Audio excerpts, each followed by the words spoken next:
सर्वप्रथम भगवान गणेश के चरणों में कोटि कोटि नमन वंदन। जगत जननी मां भवानी के चरणों में कोटि कोटि नमन वंदन।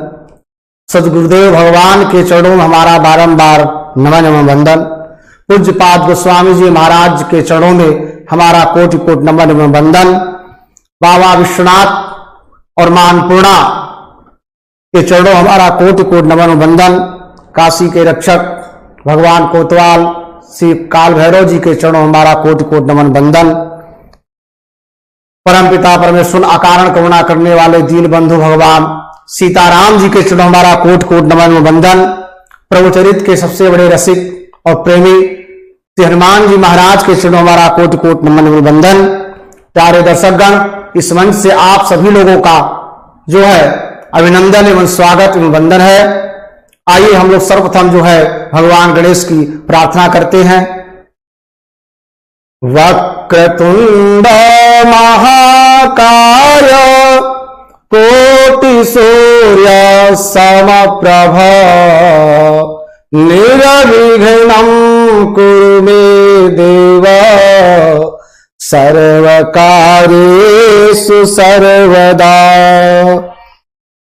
सर्वमंगल मांगल्ये शिवे सर्वार्थ साधिके शरणे त्र्यंबके गौरी नारायणी नमस्तुते। गुरुर्ब्रह्मा गुरुर्विष्णु गुरुर्देवो महेश्वर गुरुर्साक्षात् परं ब्रह्मा तस्मै श्री गुरुवे नमः। या कुन्देन्दु तुषारहारधवला या शुभ्रवस्त्रावृता या वीणावरदण्डमण्डितकरा या श्वेतमासना या ब्रह्माच्युत शंकर प्रभृति देवै सदा वन्दिता। सा मां पातु सरस्वती भगवती निःशेष जाप। गंगा तरंग कलापम गौरी निरंतर विभूषित वाम भागम नारायण प्रियमनंग मदापहारम वाराणसी पुरपतिं भज विश्वनाथं वाराणसी पुरपतिं भज विश्वनाथं। नीलाम्बुज श्यामल कोमलांगं सीता समारोपितु वामभागं पाणौ महासायक चारुचापं नमामि रामं रघुवंशनाथं। मनोजवं मारुततुल्यवेगं जितेन्द्रियं बुद्धिमतां वरिष्ठं वातात्मजं वानरयूथमुख्यं श्रीरामदूतं शरणं प्रपद्ये। बंदौ तुलसी के चरना जिनकी नो जग काज कल समुद्र बूढ़त लखो प्रगटउ सप्त जहाज। विद्याहीन जगत लखी भय तुलसी के मन खेद तब रामचरित निर्मयऊ जगहित पंचम वेद। एक बार प्रभु नाम संकीर्तन, फिर कथा आगे बढ़ती है। सीता राम राम राम सीता राम राम राम राम राम सीता राम राम राम सीता राम राम राम सीता राम राम राम सीता राम राम राम सीता राम राम राम सीता राम राम राम सीता राम राम राम।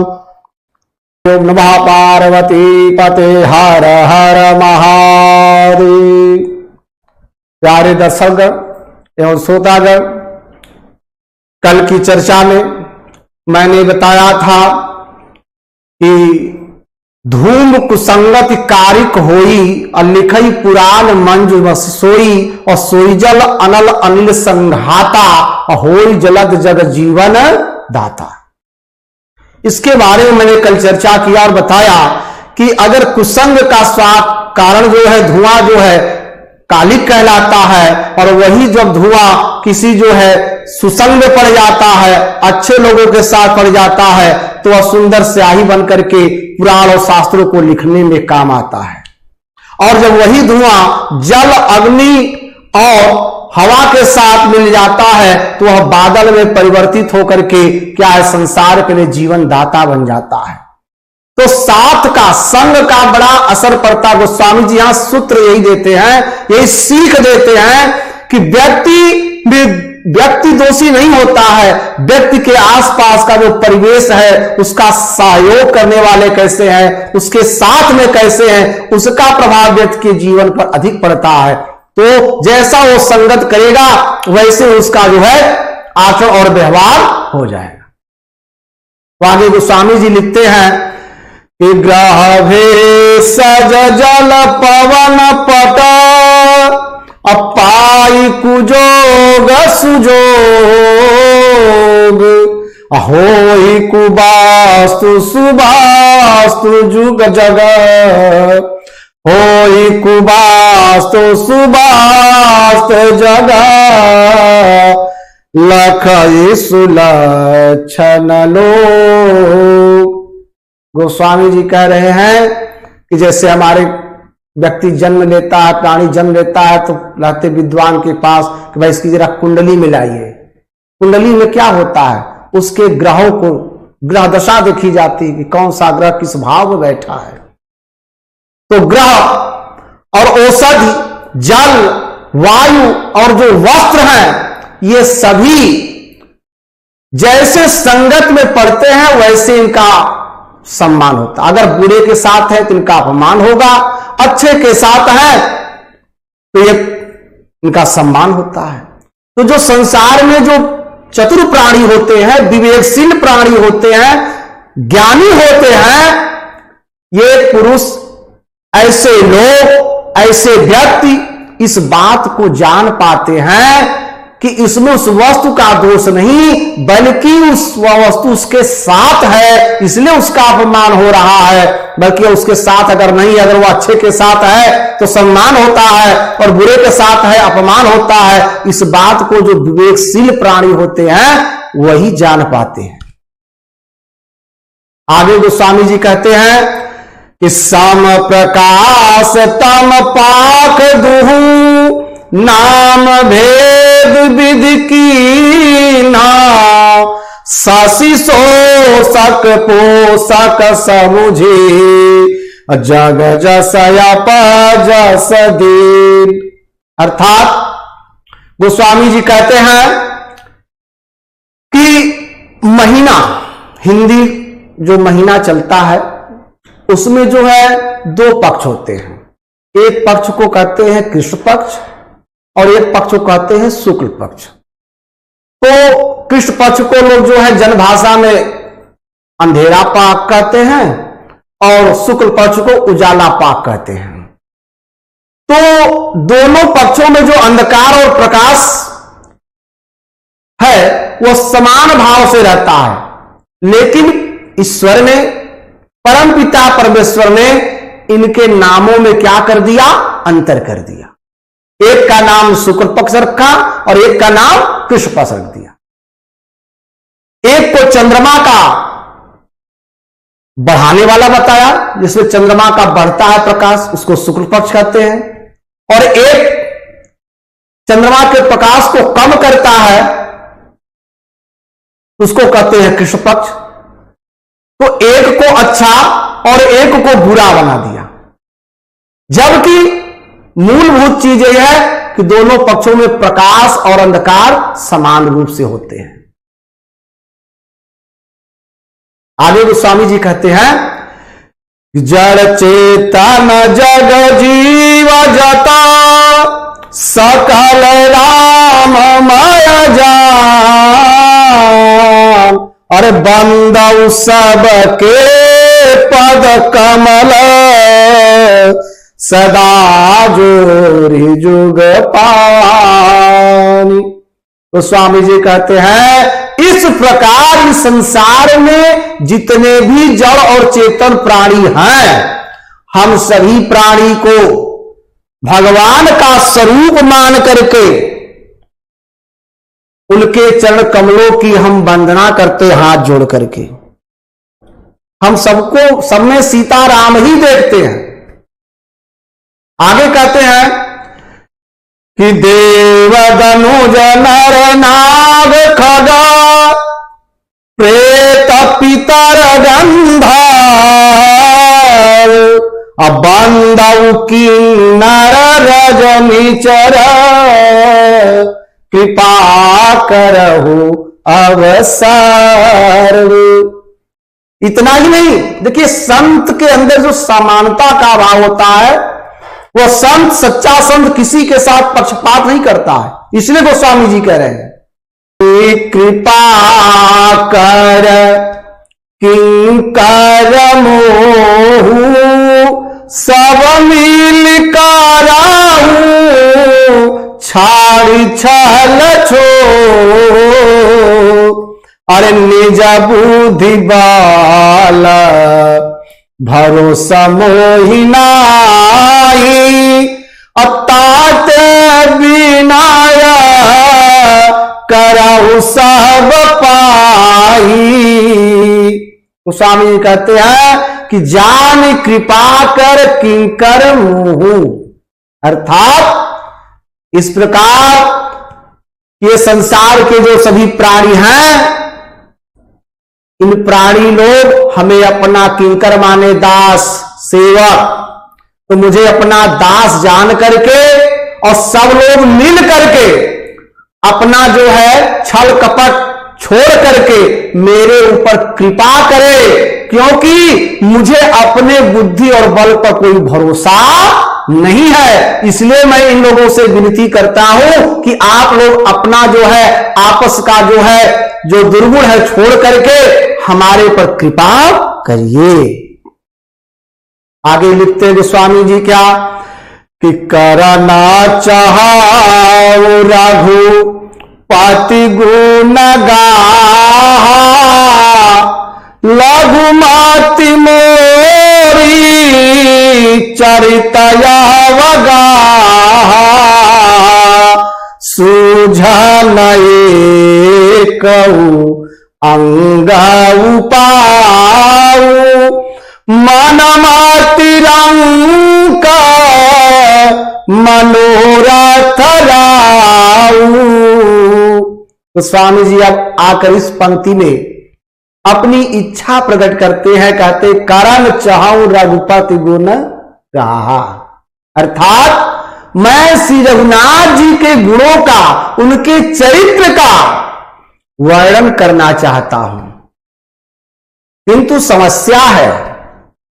समस्या यह है कि हमारी बुद्धि उतनी बड़ी नहीं है कि परमात्मा के गुणों का वर्णन करने में समर्थ हो सके। श्री रामचंद्र जी का, भगवान परमपिता परमेश्वर का जो चरित्र है वो अपार है, कोई पाए न पार उनकी महिमा अपार। बोलो राम सिया राम, बोलो राम सिया राम। बताइए, वह परमपिता परमेश्वर जिसके गुणों का वर्णन करने के लिए वेद कहते, नेत नेत कह वेद, वेद जो है नेत नेत कह करके थक जाते हैं, वर्णन नहीं कर पाते हैं, प्रमाण दिया जाता है।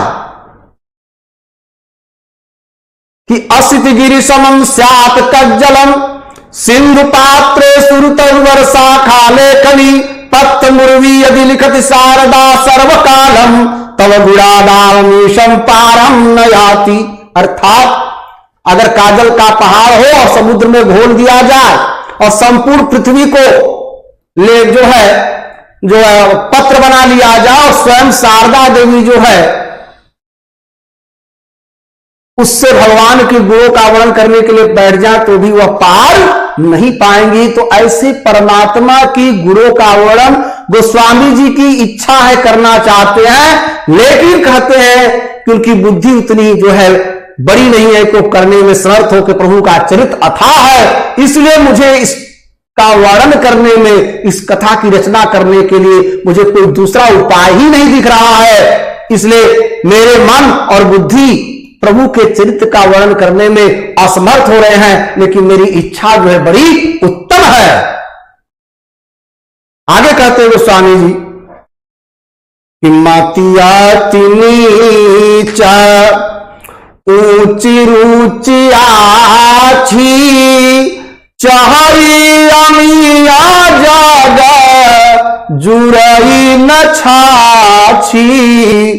अच्छा निहाइसा जन मोरी ढिठाई असुनियाई बाला बचन मान लाई।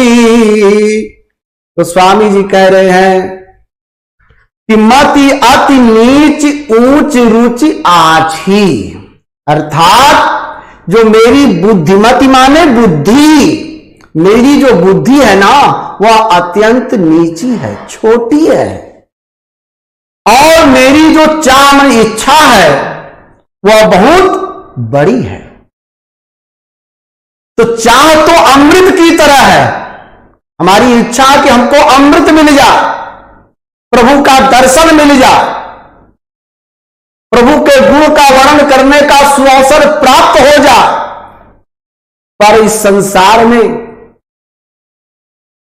हमें छाछ भी नहीं प्राप्त होती है।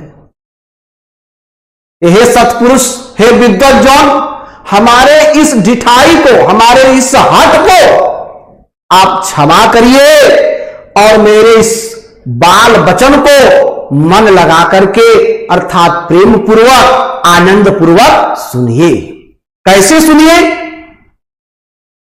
लिखते हैं गोस्वामी जी कि जो बालक कहा तो तारी बाता असुनहि मुदित मना पितुवर माता हसिया ही कूरा कुटिल को विचारी जे पर दूसना भूषण धारी।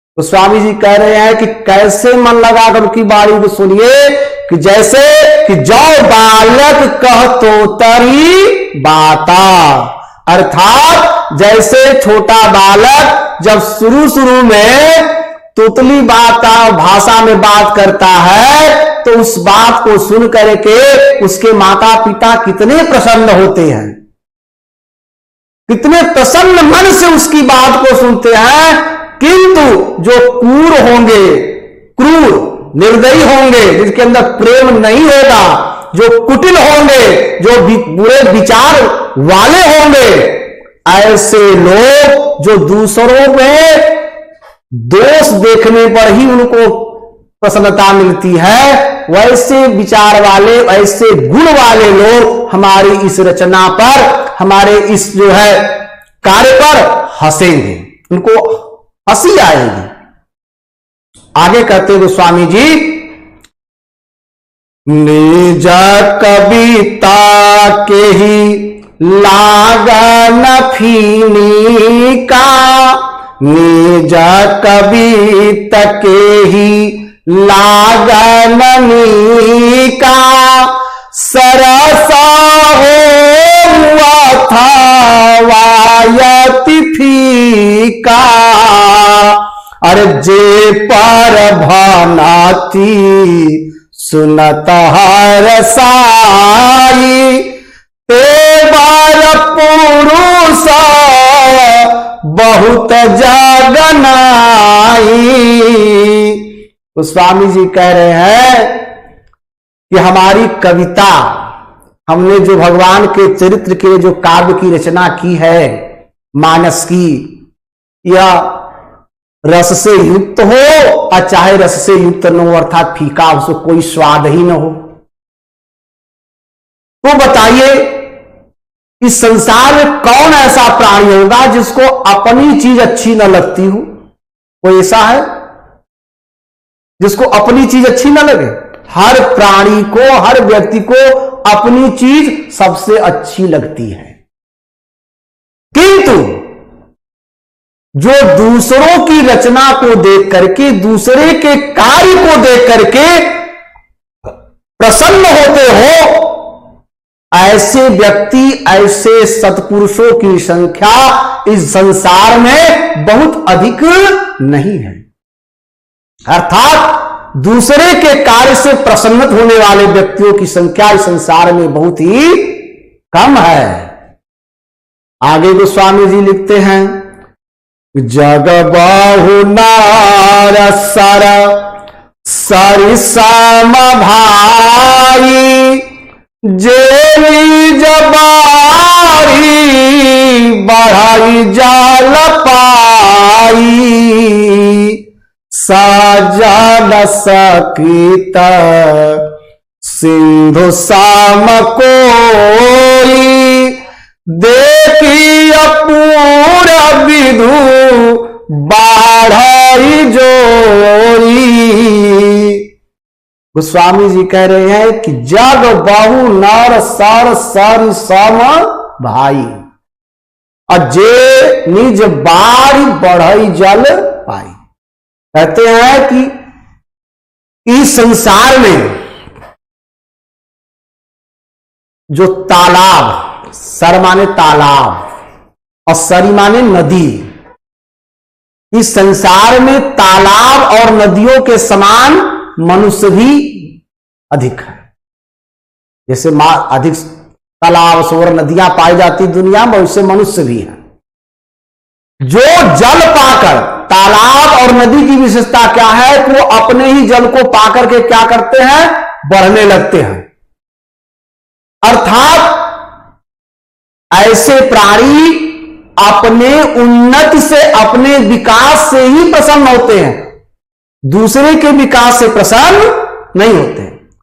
अरे समुद्र के समान कोई एक बिरला ही सज्जन होता है जो चंद्रमा को, पूर्ण चंद्रमा को देख करके क्या होता है, प्रफुल्लित होता है और अपना आनंद प्रकटता है।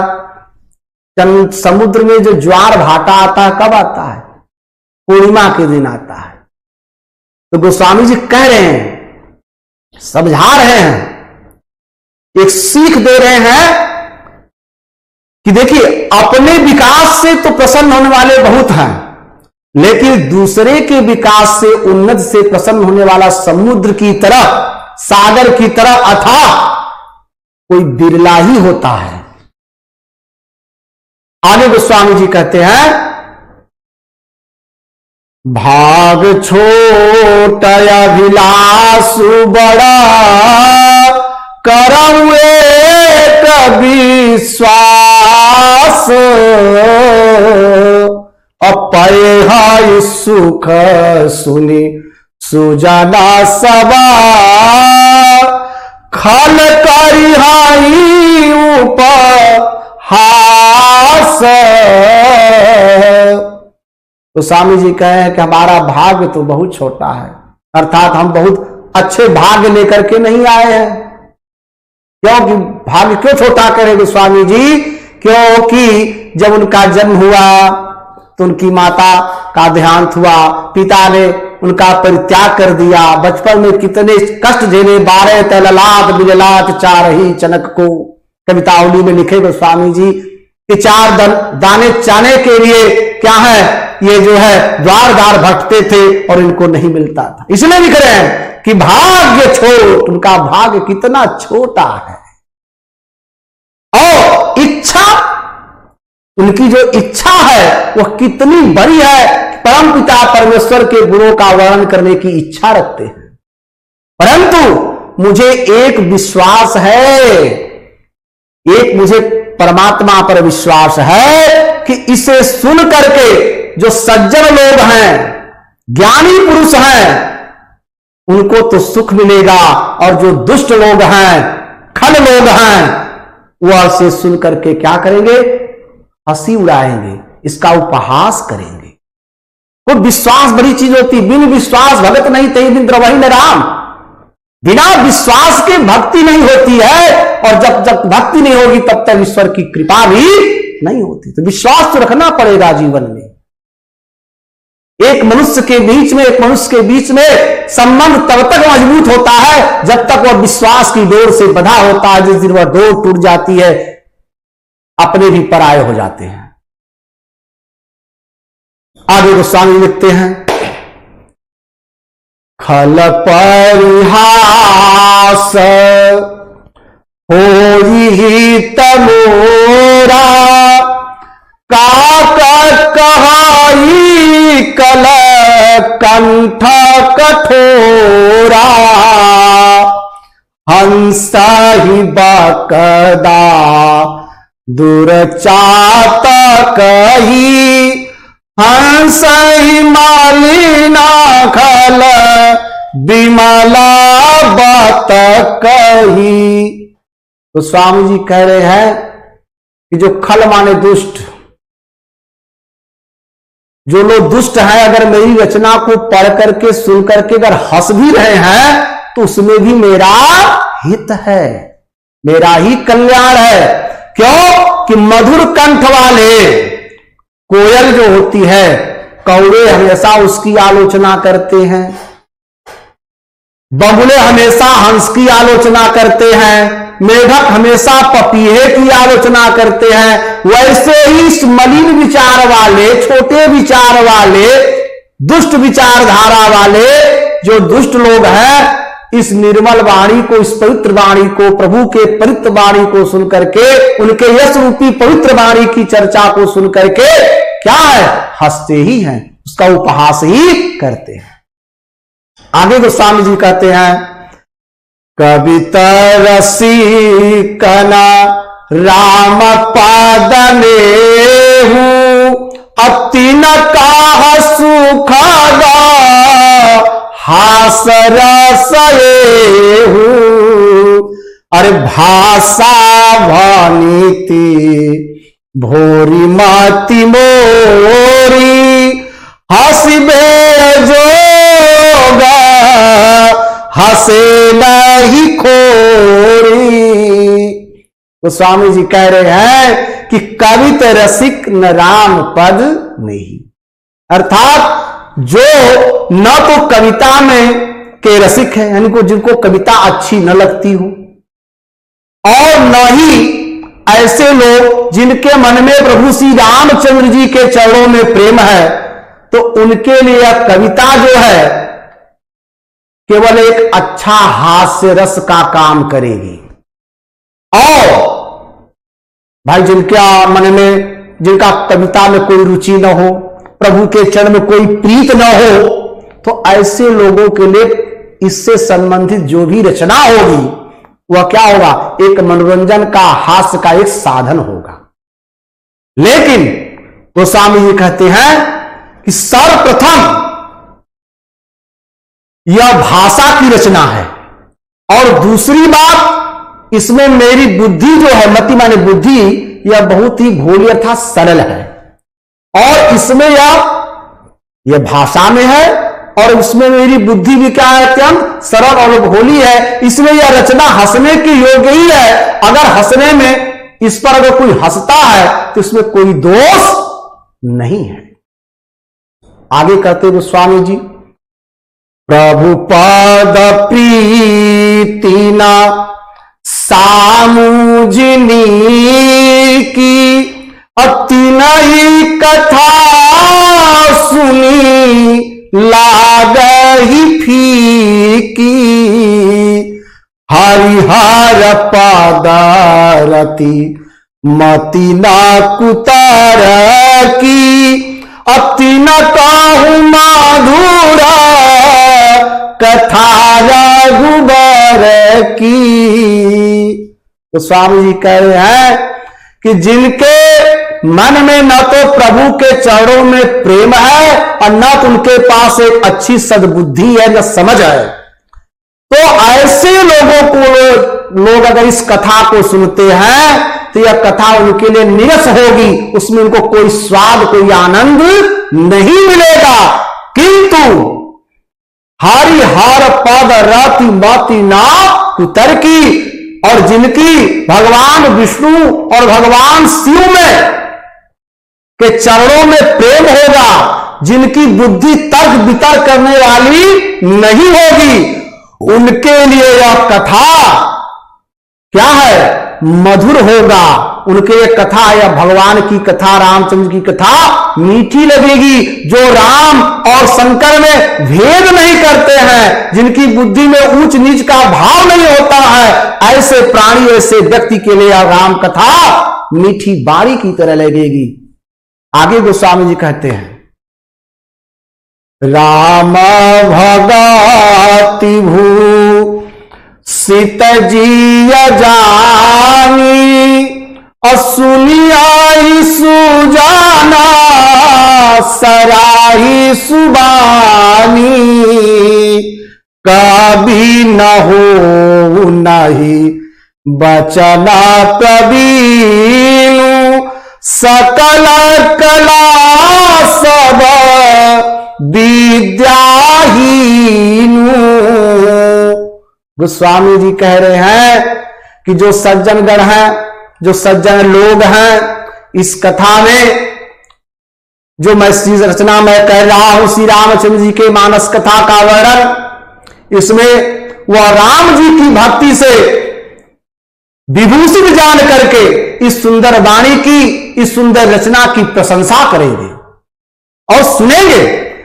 क्योंकि न तो मैं एक कवि हूं न ही वाक्य रचना करने में मैं कुशल हूं, मैं तो सब कलाओं से तथा सब विद्याओं से रहित। अर्थात यहां पर गोस्वामी जी अपने को एकदम तुच्छ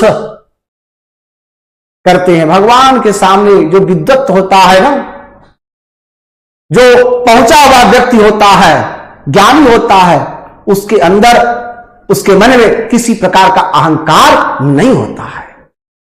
और तुलसीदास जी स्वयं को भगवान का दास कब मानते ना, एक भरोसो एक बल एक आस विश्वास और एक राम घनश्याम ही चातक तुलसी दास। भगवान के सेवक हैं और सेवक के मन में कभी अहंकार नहीं होना चाहिए।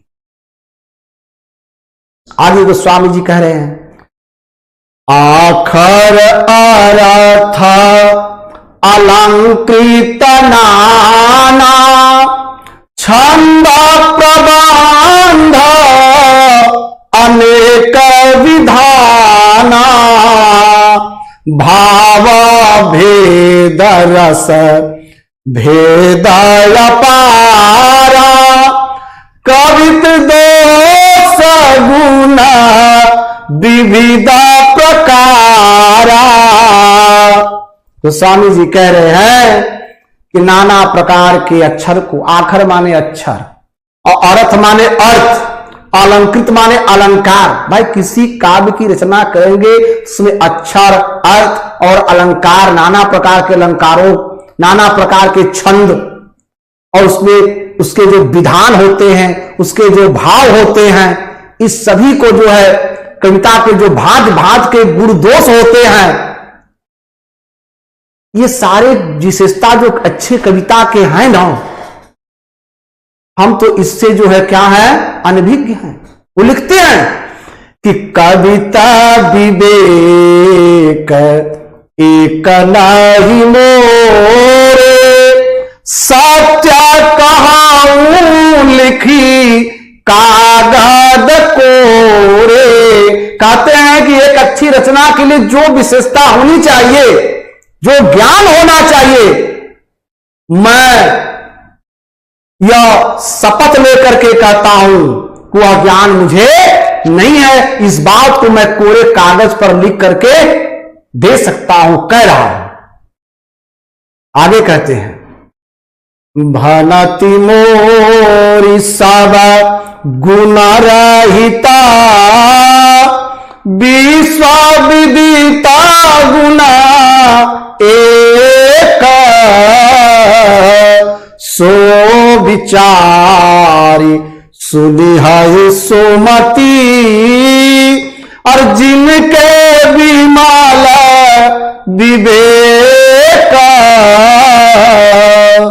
गोस्वामी जी कह रहे हैं कि मेरी रचना के खास में कोई गुण ही नहीं है, और इसमें बस एक ही गुण है जो विश्व प्रसिद्ध है, जगत प्रसिद्ध गुण है। और कोई प्राणी अगर इसका विचार करके अच्छी तरह से, जो अच्छी बुद्धि वाले प्राणी है, व्यक्ति है, पुरुष है, जिनका मन में एक निर्मल ज्ञान है, पवित्र ज्ञान है, वो इसको सुनेंगे। जो के अंदर आत्मज्ञान होगा, ईश्वर से प्रेम होगा, ऐसा प्राणी हमारी इस रचना श्री रामचरितमानस को क्या करे, वृद्धि विनम्र भाव से सुनेंगे। तो सब जी कहते हैं, यही महारघुपति नाम उदारा, अति पावन पुराण श्रुति सारा, मंगल भवन अमंगल हारी, उमा सहित जेहि जपता पुरारी। गोस्वामी जी कह रहे हैं कि यही महारघुपति नाम उदारा, अर्थात इसमें भगवान, इस रचना में भगवान श्री रामचंद्र जी के का एक उदार नाम है केवल, जो अत्यंत क्या है, अति पावन, अर्थात अत्यंत पवित्र है, और वेदों और पुराणों और शास्त्रों का क्या है, सार तत्व है, वह कल्याण का भवन है। इतना ही नहीं, उसका क्या विशेषता है कि मंगल भवन अमंगल हारी, वह अमंगल को हरने वाला है, जीव के जीवन का मंगल करने वाला है, जिसे पार्वती जी सहित भगवान सदाशिव बाबा विश्वनाथ दिन और रात जपते रहते हैं। उसी नाम के प्रभाव से काशी में बाबा विश्वनाथ सभी प्राणी को एक ओर से मोक्ष प्रदान करते हैं। वो नाम का प्रभाव है। तो गोस्वामी जी कह रहे हैं कि इस कविता में, इस रचना में मेरे प्रभु के श्री रामचंद्र का केवल एक नाम उदार है, एक उदार वाला उनका जो नाम है बस वही है जो अत्यंत पवित्र और कल्याणकारी है, वेदों और पुराणों का सार तत्व है। आगे, भनति विचित्र सुख विकृत जो, राम नाम बिनु सोहन सो, अविधु बदनी सब भांति सवारी, सोहन बसन बिना बर नारी। गोस्वामी जी कह रहे हैं, भानति विचित्र सुकव कृत जो एक अच्छे कवि के द्वारा रची हुई रचना होती है, कविता होती है, वो अभी राम नाम के बिना सुंदर नहीं होती।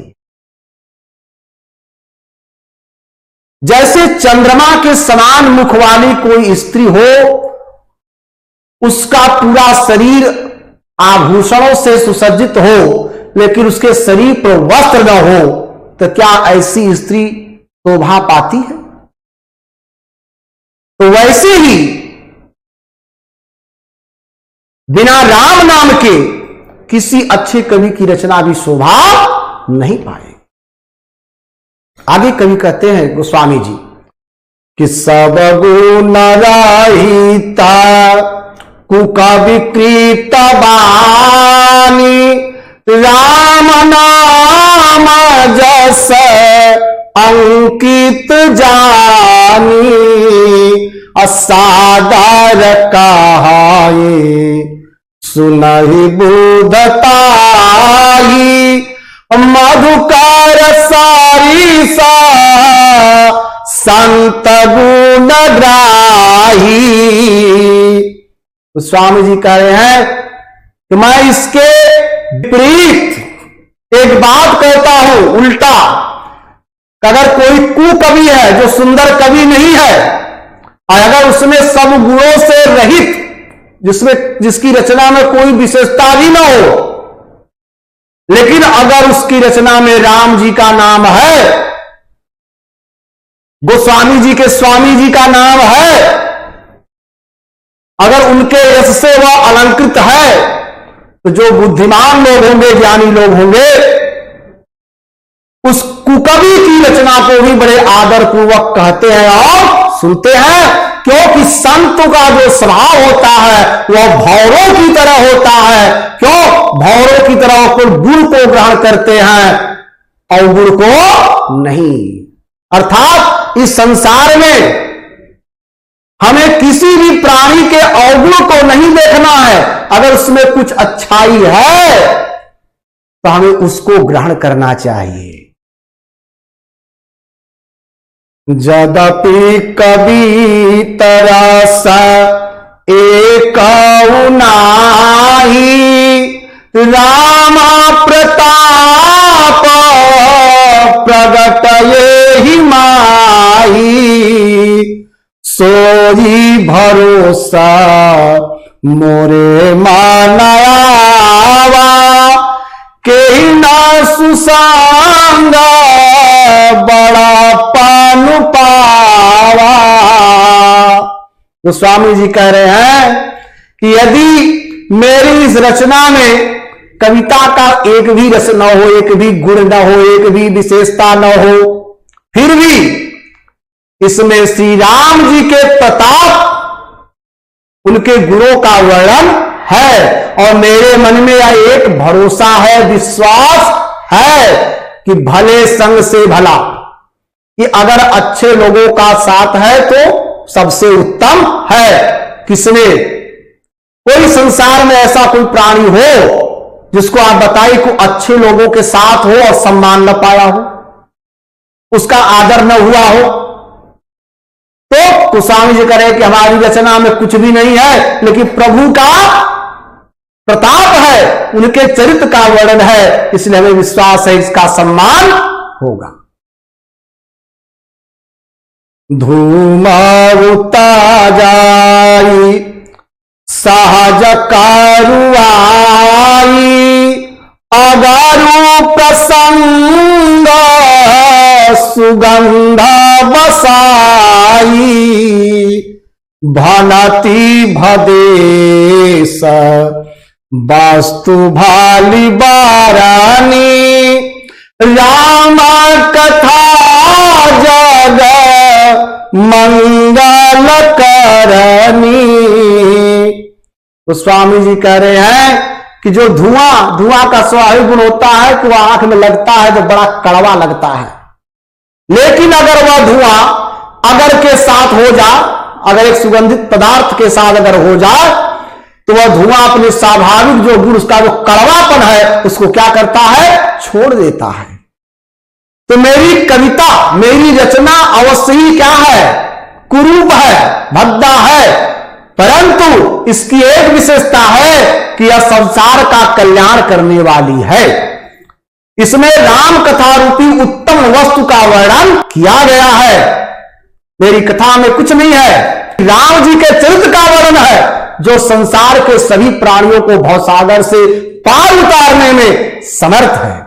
इससे कारण में अच्छी